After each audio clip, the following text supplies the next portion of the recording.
ಇಲ್ಲಿ ನೋಡಿ, ನಾನು ಕೊಂಡು ತಂದಿರುವ ಬಣ್ಣ ಬಣ್ಣದ ಸೀರೆಗಳನ್ನ.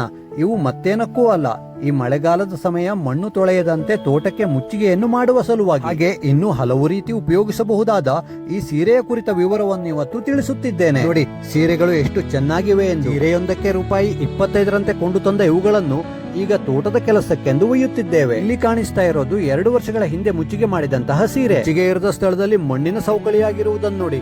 ನಾವು ಸಾಧ್ಯವಾದಷ್ಟು ಸಾವಯವ ಮುಚ್ಚಿಗೆಯನ್ನೇ ಮಾಡುತ್ತೇವಾದರೂ ಮುಚ್ಚಿಗೆ ಇರದ ಸ್ಥಳವನ್ನು ಮಣ್ಣಿನಿಂದ ರಕ್ಷಿಸಲು ಈ ಸೀರೆಯನ್ನು ಬಳಸುತ್ತೇವೆ. ಬಹುತೇಕ ತೋಟದ ಮಧ್ಯಭಾಗಕ್ಕೆ ಈ ರೀತಿ ಸೀರೆಯನ್ನು ಮುಚ್ಚಿಗೆಯಾಗಿ ಬಳಸುವುದರ ಜೊತೆಗೆ ಕಾಲಿಗೆ ಅಂಚಿನಲ್ಲಿ ಸಹ ಬಳಸಿದ್ದನ್ನಿಲ್ಲಿ ಕಾಣಬಹುದು. ಅಡಿಕೆ ಮರದ ಬುಡದಲ್ಲಿ ಸಾಕಷ್ಟು ದರಕು ಕರಡ ಬಳಸಿರುವ ನಾವು ಈ ರೀತಿ ಕಾಲಿಗೆ ಅಂಚಿನಲ್ಲಿ ಮಣ್ಣಿನ ಕೊರೆತ ಕಾಲಿಗೆ ಕುಸಿತವನ್ನು ತಡೆಯಲು ಸೀರೆಯನ್ನು ಬಳಸಿದ್ದೇವೆ. ಇಲ್ಲಿರುವ ಅರಿಶಿನ ಮತ್ತು ಅಂಬೆಕೊಂಬಿನ ಗಿಡಗಳು ಸಹ ಮಳೆಗಾಲದಲ್ಲಿ ಮಣ್ಣಿಗೆ ಹೆಚ್ಚಿನ ರಕ್ಷಣೆಯನ್ನು ನೀಡುತ್ತವೆ. ಕಾಣ್ತಾ ಇರೋದು ಮಾವಿನಕಾಯಿಯ ಪರಿಮಳದ ಮಾವಿನ ಕೊಂಬು. ಹಾಗೆ ಇಲ್ಲಿ ಕಾಣ್ತಾ ಇರೋದು ಕಾಡು ಅರಿಶಿನದ ಮೊಳಕೆಗಳು.